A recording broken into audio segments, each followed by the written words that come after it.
बेलापुर गांव में इंद्र कुमार नाम का एक वैज्ञानिक रहता था।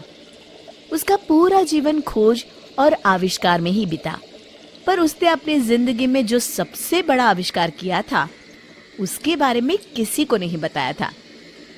जब उसे ये एहसास हुआ कि अब वो ज्यादा दिन जिंदा नहीं रहेगा तो उसने अपने पोते को बुलाया।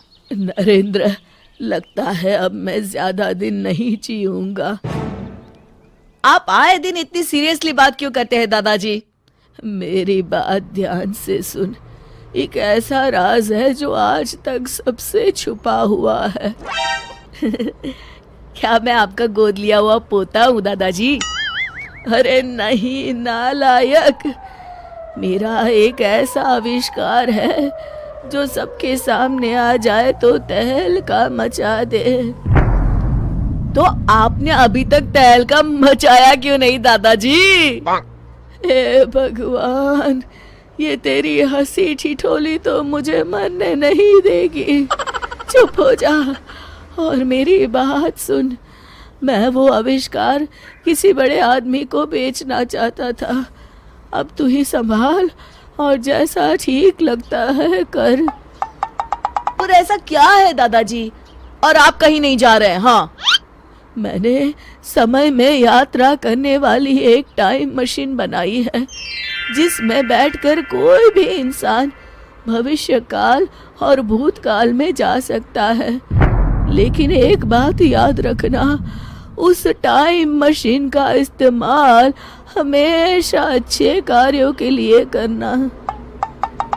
ये आप क्या कह रहे हैं दादाजी? कोई फिल्म की स्टोरी सुना रहे हैं क्या? ये ले तहखाने की चाबी और ये मशीन की चाबी। इसे 3 बार आगे पीछे करने से मशीन चालू हो जाएगी। आप क्या बात कर रहे हैं दादाजी? नरेंद्र तुरंत वहां से भाग जाता है और अपने सबसे भरोसेमंद दोस्त बिल्लू को बुला कर लाता है। उसे लेकर तहखाने में जाता है। दोनों दोस्त सामने खड़ी मशीन को देखकर दंग रह जाते हैं। नरेंद्र वापस दादाजी के कमरे की तरफ भागता है। देखता है कि इंद्र कुमार सुकून की नींद सोए हुए हैं, जैसे दिल से कोई बोझ हल्का हो गया हो। वो उन्हें उठाता है, पर वो तो इस दुनिया से जा चुके होते हैं।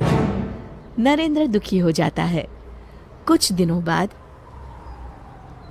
अरे यार, मुझे लगता है कि तेरे दादाजी मरते मरते तेरे साथ मजाक कर गए। भला इसमें बैठकर हम लोग समय यात्रा कैसे कर सकते हैं? नहीं नहीं, दादाजी ने कहा है तो ये सब सच ही होगा। अगर ऐसी बात है तो क्यों ना हम इस मशीन का इस्तेमाल अमीर बनने के लिए करें? पर दादाजी ने कहा था इसका इस्तेमाल अच्छे कामों के लिए ही करना। अरे तो हम कौन सा किसी का बुरा कर रहे हैं? अपनी भलाई करने में क्या बुराई है दोस्त, बताओ तो जरा। बात तो सही है। बचपन में मैंने दादाजी को किसी से कहते सुना था कि हमारे गांव के पास वाले जंगल में आज से 50 साल पहले कुछ डाकू एक बड़ा खजाना छुपा कर चले गए थे। लोगों ने उस खजाने को बहुत ढूंढने की कोशिश की, लेकिन वो उन्हें कभी नहीं मिला। तो हम इस मशीन में बैठकर समय में 50 साल पीछे जाएंगे और जंगल में गड़ा हुआ वो खजाना लेकर आ जाएंगे। इसके बाद तो जिंदगी भर मौज करेंगे दोस्त। अरे पर कहीं कुछ गड़बड़ हो गई तो? अरे क्या होगा, कोई भूत पकड़ लेगा क्या? बच्चे जैसी बातें छोड़ और चल फटाफट। तो चलो फिर, देर किस बात की? दोनों मशीन में बैठ जाते हैं। नरेंद्र मशीन शुरू कर देता है और देखते ही देखते वो सालों पीछे जाने लगते हैं। लगता है हम दोनों पहुंच गए हैं। अरे ये क्या, सामने से कुछ डाकू आ रहे हैं। ओह, मतलब ये डाकू मंगल सिंह अपने आदमियों के साथ खजाना लेकर आ रहा है। सुनो, अब जल्दी से इस पेड़ के पास सारा खजाना छुपा दो। हाँ हाँ सरदार, किसी को कानो कान खबर नहीं होगी कि हमने सारा खजाना कहाँ छुपा रखा है। अरे अब तुम लोग खड़े खड़े मेरा मुंह क्या देख रहे हो? जल्दी से खुदाई शुरू करो। हे भगवान, इतना सारा पैसा! हे भगवान, इतना सारा पैसा और सोना! बिल्लू का मुंह खुला रह जाता है। अरे मुंह बंद कर ले, मुंह में मच्छर ना चला जाए। और कहीं गलती से आवाज निकल गई ना तो ये मंगल सिंह हम दोनों को ही मच्छर की तरह मसल देगा। हाँ। डाकू जमीन में खजाने से भरा बक्सा गाड़ देते हैं।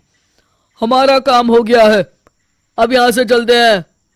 चलो फटाफट खजाना लेकर यहाँ से पहली फुर्सत में रवाना होते हैं। हाँ चलो। दोनों खुदाई करके बक्सा बाहर निकाल लेते हैं। अरे भाई, ये बक्सा तो बहुत भारी है, लगता है हमारी आने वाली कई पीढ़ी बैठ कर खाएगी। तभी नरेंद्र कुछ सोचता है और घबरा जाता है। अरे क्या हुआ भाई, तेरे चेहरे का रंग क्यों बदल गया? अब तो खजाना हमें मिल चुका है।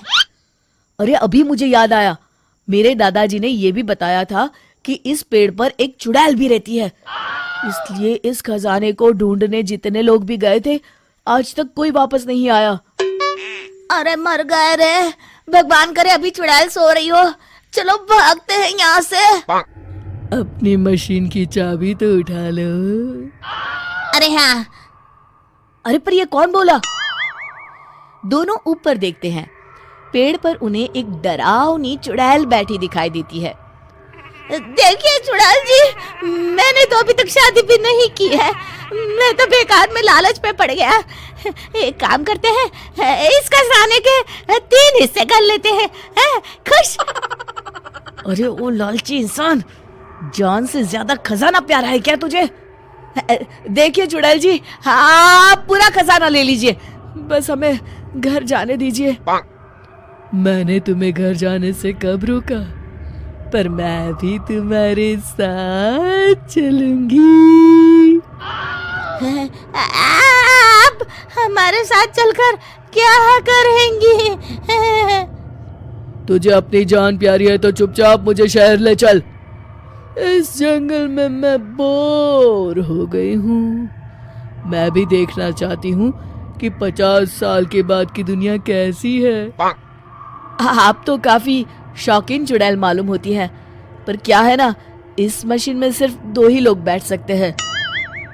तो तुम मशीन चलाओ, मैं बैठती हूँ और इस बिल्लू को यहीं शेर और भालू के डिनर के लिए छोड़ जाते हैं। मैंने किसी का क्या बिगाड़ा है, थोड़ा एडजस्ट करके तीनों बैठ जाते हैं। आधे रास्ते पहुंचने के बाद मुझे तो बड़ी जोरों की भूख लगी है, किसे मार कर खाऊं? नरेंद्र और बिल्लू पसीना पसीना हो जाते हैं। क्या ये दोनों वापस घर पहुंच पाएंगे या ये चुड़ैल किसी को मार के अपनी भूख मिटाएगी? ये जानेंगे इस कहानी के अगले भाग में।